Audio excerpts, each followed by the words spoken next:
পণ্ডিত দীনদয়াল উপাধ্যায় প্রশিক্ষণ মহাভিযান 2026 ধনপুর মণ্ডল কমিটির উদ্যোগে 2 দিনব্যাপী এই প্রশিক্ষণ কর্মশালা অনুষ্ঠিত হয় কাঠালিয়া কমিউনিটিতে।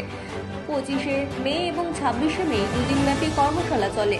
এই 2 দিন কর্মশালায় ধনপুর মণ্ডল এলাকার 120 জন কার্যকর্তা উপস্থিত ছিলেন। যদিও প্রাকৃতিক দুর্যোগপূর্ণ পরিবেশ পরিস্থিতিকে উপেক্ষা করেও উভয় দিনেই ব্যাপক উপস্থিতি ছিল লক্ষণীয়। তাদের মূল লক্ষ্য ছিল গণতন্ত্র তখনই সফল হয় যখন তাতে শৃঙ্খলা এবং রাষ্ট্রহিত অর্থাৎ জাতীয় স্বার্থ থাকে। এই লক্ষ্যকে প্রাধান্য দিয়েই তাদের এই কর্মসূচি শুরু করে কাঠালিয়া।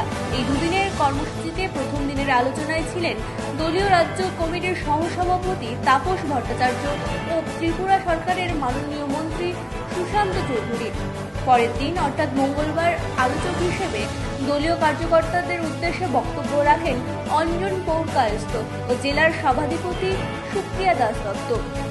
মঙ্গলবার 8:30টায় ধনপুর মণ্ডলের বর্তমান দলীয় সভাপতি বিপুল মজুমদার একান্ত সাক্ষাতে জানান বিস্তৃত তথ্য, কেন প্রশিক্ষণ পর্ব অনুষ্ঠিত হচ্ছে, তার লক্ষ্য এবং উদ্দেশ্য সম্পর্কে জানান তিনি।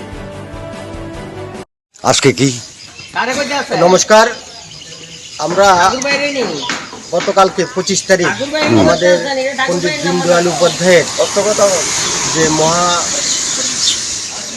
প্রশিক্ষণ বর্গ কালকে শুরু হয়েছে। তো ধনপুর মণ্ডলের উদ্যোগে প্রশিক্ষণ বর্গে কালকে আমাদের 6টা সেশন ছিল। 6টা সেশন আমাদের কার্যকর্তাদের নিয়ে আমরা খুব সুন্দরভাবে সেটা পালন করি এবং রাত্রিবেলা আমরা এখানে 50 থেকে 60 জন বিজেপির একনিষ্ঠ কার্যকর্তা আমরা রাত্রি যাপন করি। আজকে আমাদের 2 দিনের প্রশিক্ষণ বর্গে আজকে দ্বিতীয় দিনে আমরা সকালে আমরা ব্রেকফাস্ট শেষ করি। ব্রেকফাস্টের পরে আমরা স্বচ্ছ ভারত অভিযানে আমরা মিলিত হই।